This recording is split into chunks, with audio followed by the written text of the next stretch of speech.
Welcome everyone to another Wednesday night, the fundamentals to gain inner peace with your host, Coach Menachem.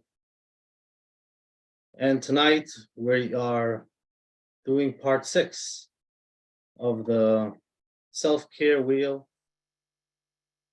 And we're going to be discussing your personal self-care. And again, a lot of it is intertwined, overlaps with ideas that we learned in the past few weeks in other areas. So before we start, I first want to welcome our sponsor.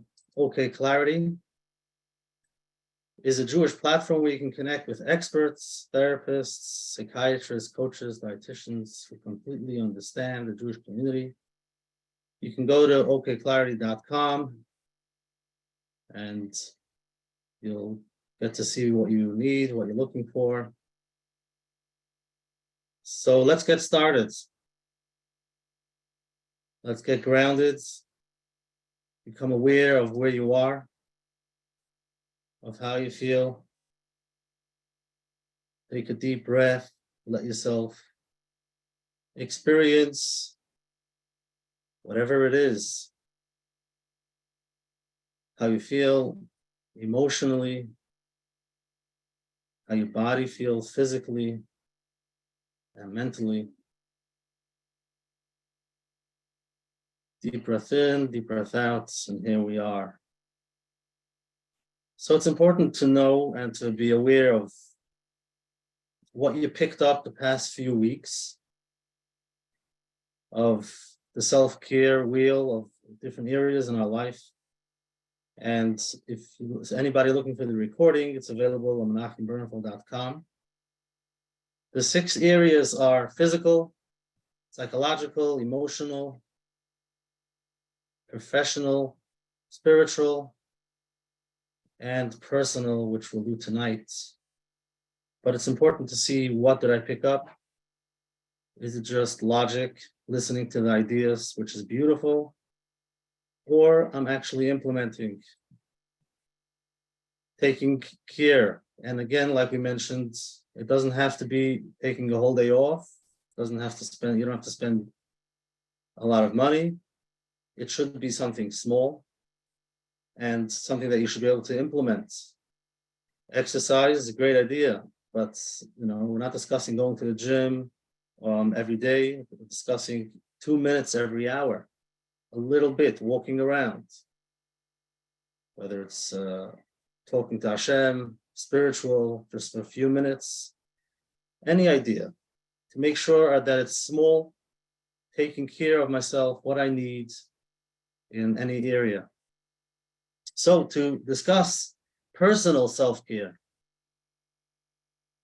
So a few examples are to become aware of who we are. And that is self-awareness. We speak a lot about it over here on the Wednesday nights program. To figure out, what do I want? What's going on? Where am I? Do I need to take care of myself? Maybe there's something lacking. How do I feel about myself? Talking about goals. Do you have any goals? Or you're just surfing around, doing what you need to do every day, which is beautiful, but where's it going? What do I want? Becoming aware of short-term goals, long-term goals. And for many, it's hard. It can be scary. Ask somebody, where do you want to be in 5 years? I can't think so far. I don't know. Just, I'm taking one day at a time. And some people need to do that. That's okay. But working on a project, trying to do something new, getting out of your comfort zone, make new friends. That's something personal. You might think, make new friends at my age, but you'll be surprised. You go out, you meet new people. Doesn't really make a difference. You can make new friends. And if you have friends, do you go out with them?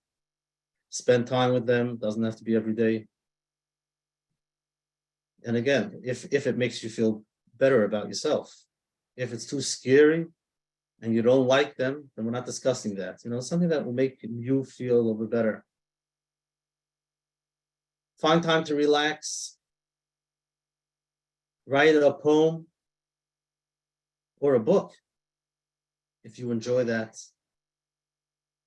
Spend time with family. Find some time, spend time. Learn to play a new instrument.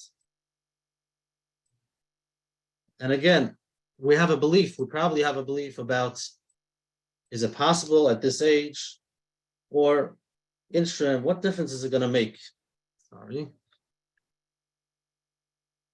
What difference is it going to make? But if you think about it, if you spend some time, you might enjoy it. You might want to spend some time working on it. And again, to make you feel better. We have to remember that our regular lifestyle usually is full of stress. And what we're looking for is to counteract with self-care by connecting to ourselves, knowing what we need. We have to counteract the stresses that we pick up so that we can relax and live from a healthy place, a happier place. All of these ideas, you have to look back, see what your belief about it is. You might have a limiting belief to say, no, that's not for me, that's not for me. It could be it's not, but it could be it's a limiting belief. Past 20, 30, 40 years, you haven't done it, so you're thinking it's not for me, but speak to someone. If you bounce it off somebody else, sometimes they can help you figure out why do you think it's not for you. If you have extra time, a few minutes, again, it shouldn't be something big. Something small to spend time with yourself, something that you enjoy. Think about writing a book. If you never wrote a book, why should I write a book? What should I write about? Do I enjoy it? Start journaling. You might see something that you never knew. Start writing down different ideas, and you're like, wow, it actually helps me. I like it. So it's important to remember that self-care in any area that we're working on is not, can't tell you exactly what to do because it's very personal, something that you have to feel that it helps you in that area. It helps you feel better, taking care of yourself in all of these 6 areas. Now, for personal self-care, it's important to become aware of your own love language. Now, the love language is really written, the book is written for relationships. Sometimes you could spend time with a different person and you feel that you're giving them what they need, and for some reason they're not happy and you're not sure why. So that's why it's important. Not everybody speaks the same language. And we have to figure out what's their love language, what speaks to them. And ultimately, what we're discussing tonight is to figure out what's my love language. What do I connect to? What do I need? What's something that speaks to me that I enjoy? So we're going to go through the love language briefly. And again, if somebody wants to go deeper, there's a book out there. So what are the love languages? So one is words of affirmation. The second one is acts of service. Third one is receiving gifts. Then there's physical touch. And number 5 is quality time. So let's go through these one by one. And while we discuss it, if you can think which one talks to you. And most people will need more time to figure it out, but we could start. So words of affirmation. You feel loved and appreciated when you receive verbal compliments. Somebody says, wow, you did a great job. Thank you so much. I really appreciate it. Encouragement and kind words. When somebody tells you those words, it fills you up. It fills up your gas tank. You feel good, and then you have that feeling that you need to continue. Just those words. And to become aware that when you get the opposite, negative, somebody complains, then it goes deep down. That's what talks to you. And if somebody is not appreciative and they complain, it empties your tank. That's what talks to you. So that's the words of affirmation. The second one is acts of service. Your husband helps you wash dishes. Your wife picks up something from the cleaners. It's doing, running errands, doing something, helping out in the house. That's what talks. That's what shows that the guy cares, the person cares. He's here for me. That's my love language. When you do something for me, like, wow, thank you so much. Versus if that's your language and you don't get it, then you run on empty. Even if you get compliments and even if you get words of affirmation, it doesn't talk to you. The third one is receiving gifts. It doesn't have to be expensive. It's just the idea behind it. You thought about me. Wow. It fills me up. It's, something small, something meaningful. How did you know I wanted this? Small and not expensive. It's just like amazing. It could be from the 99-cent store, just a keychain. Can you imagine? Just, I thought about you. I thought you might enjoy it. Okay, again, maybe it should be a little bit more expensive than that, but it's the idea. It's just the idea I'm thinking about you. And that can fill somebody up. That's what they need. I just need to know that you're thinking about me, whether it's a child, a spouse. That's the only way they know you're thinking about them.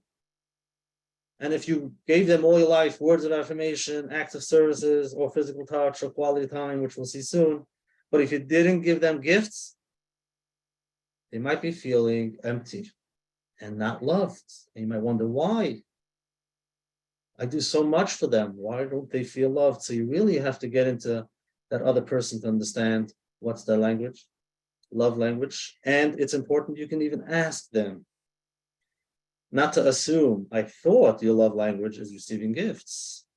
And that's what I've been doing the past few years. What is your love language? What do you enjoy?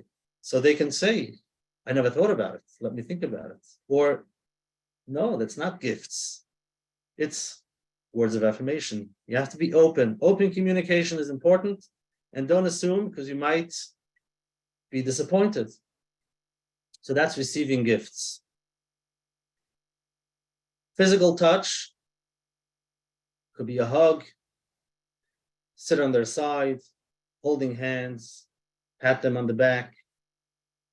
Just that feeling when you touch them, that's what fills them up. And many kids would love it and they don't get it. And if that's their love language, that's what they need. If they don't get what they need, they feel neglected. And then we wonder, why do people feel neglected? If they, we have everything we need. Parents take care of the kids. Why do they feel sometimes that my parents don't love me? So it's important to become aware of what it is that they really want, what they enjoy. And the last one is quality time.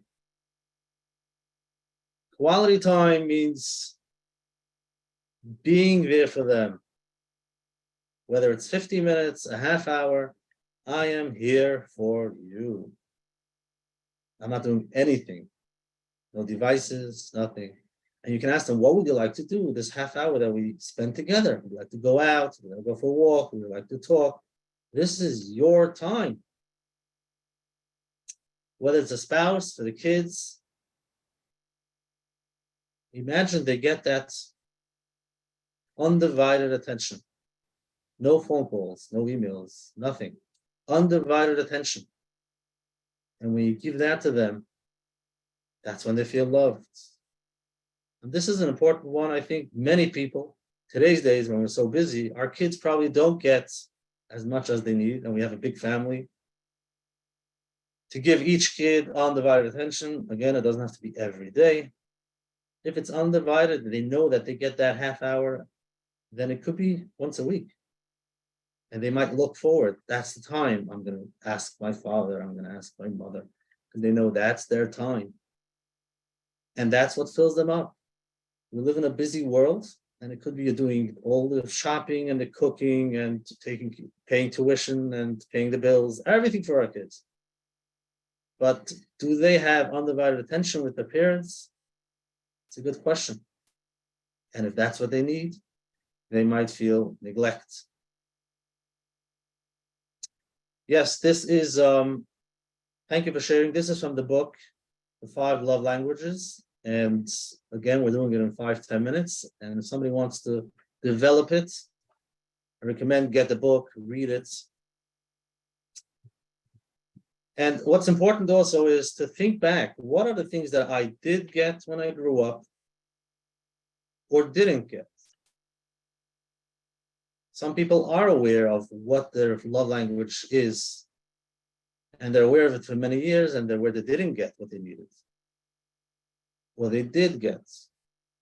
But that's part of the cycle that we're in. If somebody didn't get it from their parents, so you become aware of it, and then learn what you need to heal, which we can give this to ourselves, and then we can give it to our kids so that we can change that cycle, which we'll discuss soon, the intergenerational cycle, which if you're not aware of it, you just continue the same way my parents did. Where did I pick up parenting? Where did I pick up this whole idea of what I'm doing every day? From what I saw from my parents. So that's what my parents did. And that's probably what I did. That's what I'm doing now. So it's important to become aware of what's my love language. And many people don't even know what it means. And the whole self-care idea, when I talk to some people, talk about self-care, it doesn't talk to them. Now, what I believe is because they're shut down. And like we discussed many times, we shut down our emotions, we shut down, I don't need anything. Understanding what's the belief behind it. What do you mean? Every person, every human being needs it. So you might say, no, I don't need it. Now, if you feel you don't need it, you probably can't give it to your kids because you have to understand it. And the real way to understand it is understand yourself. What do I need? Now, a continuation with understanding the whole idea of a self-care. Caring for yourself means treating yourself with love and kindness. I'll say it again, treat yourself with love and kindness by respecting yourself as a human being who is both imperfect and deserves compassion from yourself. You're okay. Be able to tell yourself, I'm okay. I'm fine. I'm good. Yes, I do make mistakes. I am human. I can love myself with kindness and compassion. By taking care of yourself, by doing these things, you allow yourself to be who you are, the way you are now, even if you don't change, who you are now with acceptance, flexibility, and with compassion. So it's not only, self-care is not only the behavior, the action that you take, it also involves your mindset, your self-talk. How do you talk about yourself? Become aware of those voices, the self-talk about yourself. When you do make a mistake, what's the reaction? Your attitude towards yourself. Is it a positive attitude? Or maybe not?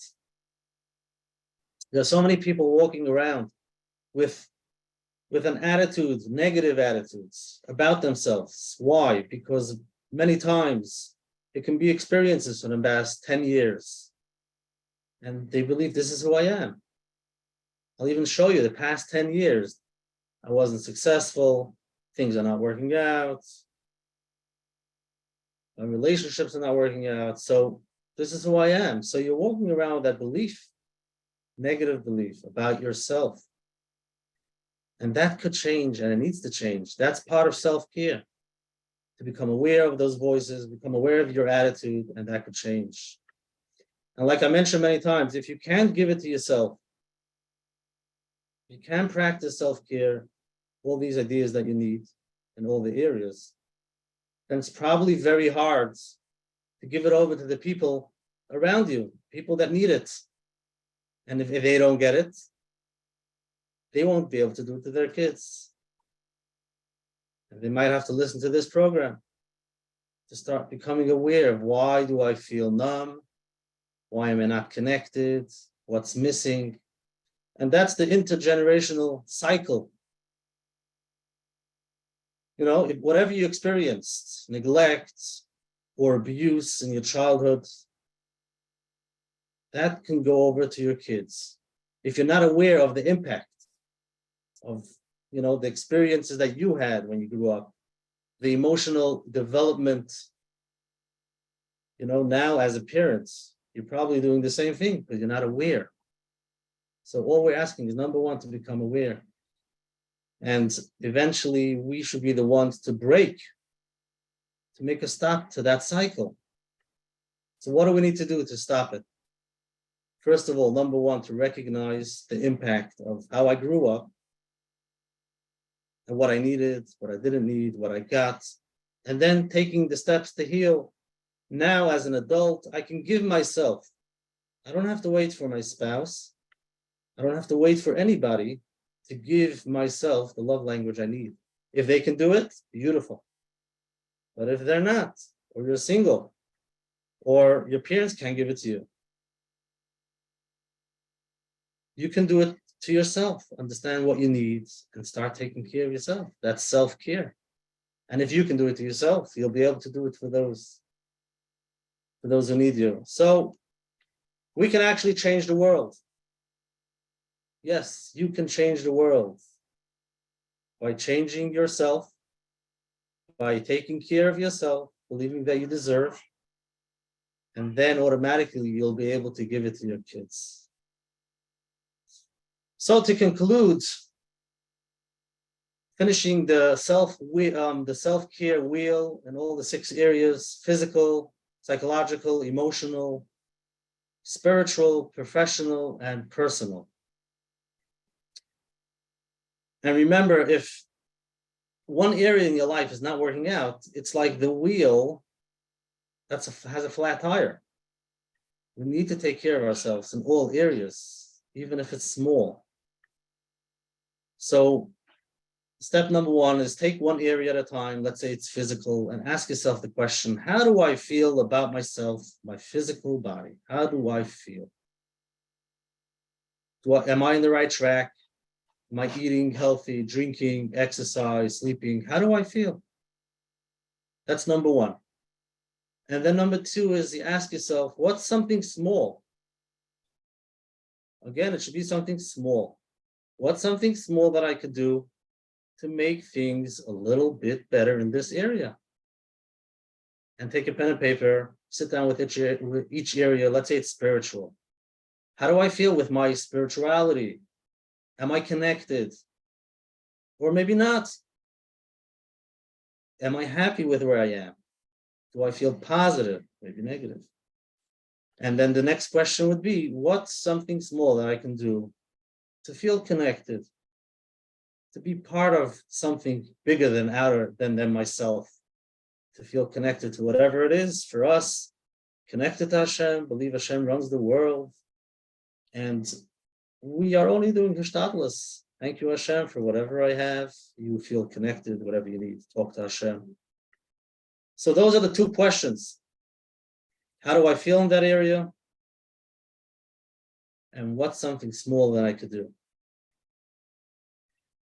Let's finish with a minute or 2 with some positive affirmations that could help us with self-care, which again, some people have a hard time with self-care, and you could stop and think why. Many people think it's selfish. Take care of myself. They might think, I don't need it. I'm fine. It won't make a difference for me. I don't deserve it. My parents didn't do it. So you're going with that cycle that you're used to for many years and become aware of what's behind it, the subconscious. And these affirmations hopefully will help slowly to open up, to allow yourself that you deserve to take care of yourself so that we can change the world by changing myself. So here we go. Let's take a deep breath and relax. Listen to the affirmations that I'm going to say. Let it go in. You don't have to do anything. If you want, you can close your eyes, whatever you feel. Here we go. I am worthy of love and care, including from myself. I choose to treat myself with kindness and compassion. I am deserving of rest and relaxation. I trust and honor my needs for self-care. I release self-doubt and embrace self-love. I am enough just as I am. I deserve to take care of myself and feel good. I am strong and capable of caring for myself. I choose to focus on my well-being and happiness. I am deserving of a balanced and fulfilling life.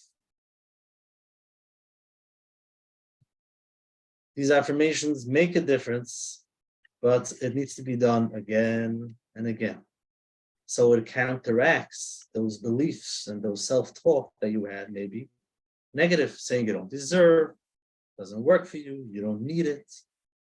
If you're human, you're needed. Here we are.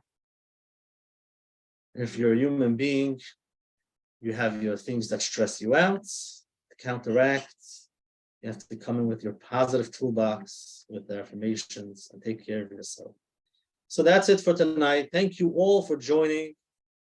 And thank yourself for taking care of yourselves, giving yourself a half hour. Hopefully you do it other times in the week. Just find time to relax. Become aware of what you need. Find some quiet time, which you might say, I don't have. But if you need it, you'll find 5 minutes.